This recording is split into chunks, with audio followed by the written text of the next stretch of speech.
नमस्कार विद्यार्थी आणि पालक मित्रांनो, मी किशोर कारसेकर स्टुडंट्स हेल्पलाईन सेंटर मध्ये आपल्या सर्वांचं स्वागत आहे. तर आजच्या या व्हिडिओमध्ये आपण एक खूप महत्त्वाची इन्फॉर्मेशन घेणार आहे. ते म्हणजे जेही आपले कॅप राऊंड आहेत आणि या कॅप राऊंड नंतर ज्याही वेळेस विद्यार्थ्याला चॉईस अलाउड होते, अलाउड झाल्यानंतर ज्यावेळेस विद्यार्थी बेटरमेंट किंवा फ्रीज या ऑप्शनला प्राधान्य देत असतो. तर हे प्राधान्य देत असताना आपल्याला जे काही शुल्क लागत होता 2025 मध्ये हा अगदी 1,000 रुपये एवढा शुल्क लागत होता. पण जेही 2026 जे नवीन परिपत्रक आलं आहे ते परिपत्रक मी तुम्हाला दाखवेल आणि त्यानंतर या गोष्टीबद्दल आपण चर्चा करणार आहोत. पाहिलं असता जे सीईटी सेल वरती 19 तारखेला एक नोटिफिकेशन आहे कॅप राऊंडच्या शुल्का संदर्भात की जे काही विद्यार्थ्याचे प्रथम वर्ष म्हणतात आणि हाच रूल या ठिकाणी सर्व प्रोसेसला लागूही शकतो. असं नाही की फक्त इंजिनिअरिंग साठी लागणार आहे, हा सर्व प्रोसेससाठी सुद्धा या ठिकाणी हा रूल लागू शकतो. त्यामध्ये महत्वाचं या ठिकाणी माहिती देण्यात आलं आहे की जोही या ठिकाणी 2026-27 या ठिकाणी जे शुल्क आहे या शुल्कामध्ये सुधारणा करण्यात आली आहे.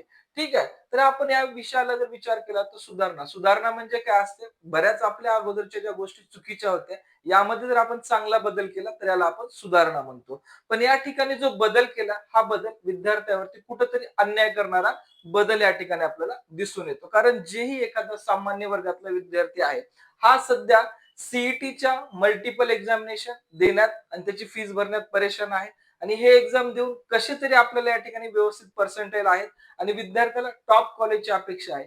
हे मिळवायचंय पण हे मिळवण्यासाठी सुद्धा आपल्याला खालील शुल्क या ठिकाणी द्यायचे आहे. मेनली ज्याही वेळेस आपल्याला पहिल्यांदाच या ठिकाणी अलॉटमेंट होणार आहे या ठिकाणी 1,000 रुपये हा फीस आपल्याला चार्ज लागणार आहे. पण तोच विद्यार्थी जर दुसऱ्या राऊंड साठी तिसऱ्या राऊंड साठी जाणार असेल तर आपल्याला खालील प्रमाणे या ठिकाणी शुल्क द्यायचे. तर पहिल्यांदाच या ठिकाणी लागला तर 1,000 रुपये द्यायचे. दुसऱ्या राऊंड मध्ये या ठिकाणी विद्यार्थ्याला बेटरमेंट करायचं असेल तर 2,000 रुपये फीस पेड करायचे आणि जर तिसऱ्या राऊंडला विद्यार्थ्याला जायचं असेल तर 3,000 रुपये फीस पेड करायचे. गव्हर्नमेंटला या राऊंड अनुसार फीस बेटरमेंटच्या वाढवता आल्या. पण एक लक्षात आलं नाही की आपल्या जे काही spot round third fourth round झाल्यानंतर आपल्या जे काही स्पॉट राऊंडला भरपूर मोठ्या प्रमाणात जागा शिल्लक राहतात. यावरती ज्यावेळेस विद्यार्थ्याला जायचं असतं मग या विद्यार्थ्यांनी कसं जायला पाहिजे याबद्दल काही डिस्कशन न करता किंवा यावरती काही या पूर्ण तज्ञ व्यक्तीकडून माहिती न घेता फक्त बेटरमेंट करायचं विद्यार्थ्याला पुढील राऊंड मध्ये जायचंय तर भर फीस आणि जा पुढे हाच या ठिकाणी फॉर्म्युला यूज करण्यात आलाय.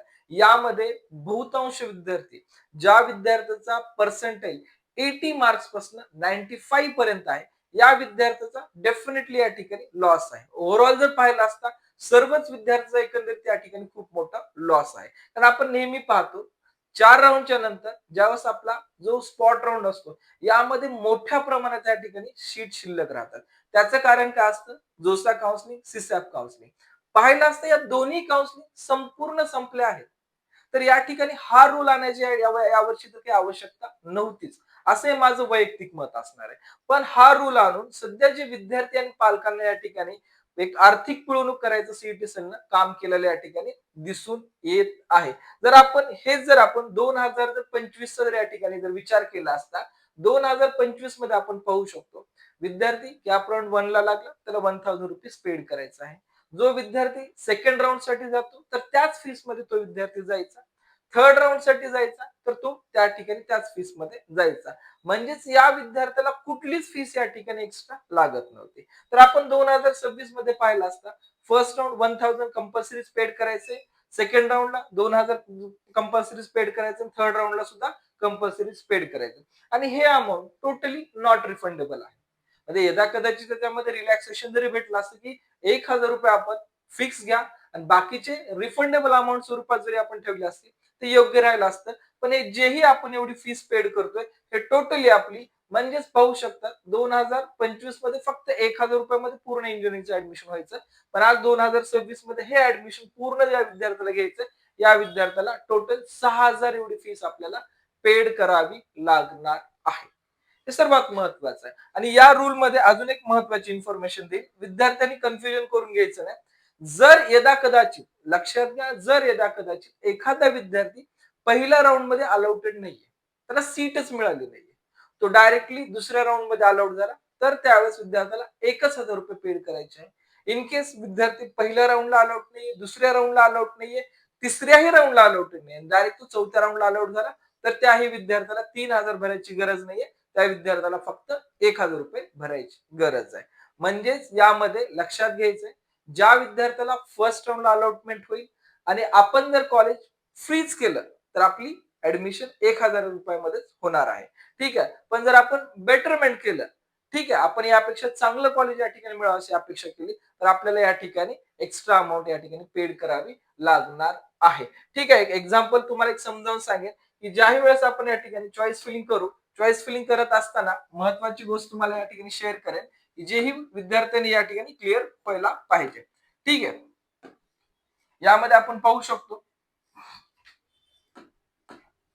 की ज्यावेळेस आपला कॅप राउंड 1 असेल, कॅप राउंड 1च्या वेळेस आपण समजा कॅप 1 मध्ये विचार करू, कुठल्याही विद्यार्थ्याच्या या ठिकाणी 1 टू या ठिकाणी आपण 80 ऑप्शन्स या ठिकाणी फिलअप केले आणि 80 ऑप्शन फिल केल्यानंतर आपला नंबर 60 नंबरच्या ऑप्शनला लागला आहे.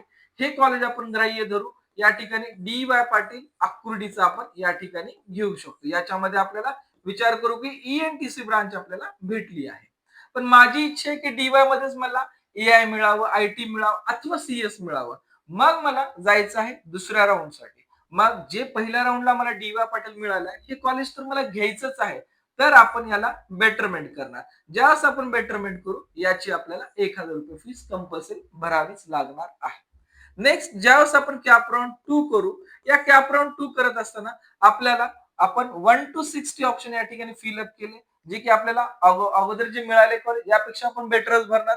1 टू 60 ऑप्शन या ठिकाणी भरले आणि आपला नंबर या फेरीमध्ये किंवा कॅप राउंड 2 मध्ये 50 नंबरला जर आपल्याला लागला असेल, तर आणि हे कॉलेज आपलं आपण विचार करू की पीसीसीओईचं इलेक्ट्रॉनिक्स आपल्याला या ठिकाणी मिळालं आहे. तर या ऑप्शनला मला सेव्ह करण्यासाठी परत एकदा 2,000 रुपये भरायचे. म्हणजे हे 1,000 रुपये आपले निघून गेले आणि आता आपल्याला परत एकदा 2,000 रुपये भरावे लागणार आहेत. का? की मिळालेली चॉईस मला माझ्यासाठी बेटरमेंटसाठी यूज करायची किंवा रिटेन ठेवून पुढचा राऊंड पाहायचा आहे. याच्यासाठी हे फीस भरावे लागणार आहे. सेम ॲज आपण ज्याही वेळेस कॅप राऊंड 3rd मध्ये जाऊ, 3rd मध्ये गेल्यानंतर जेही आपल्याला अमाऊंट आहे, एखादं कॉलेज मिळालं आणि आपण ते कॉलेज सेव्ह ठेवून आपल्याला पुढे जायचं. म्हणजे अगदीच आपण म्हणू की डी वाय पाटील आकुर्डीमध्ये मला सीएस मिळालं.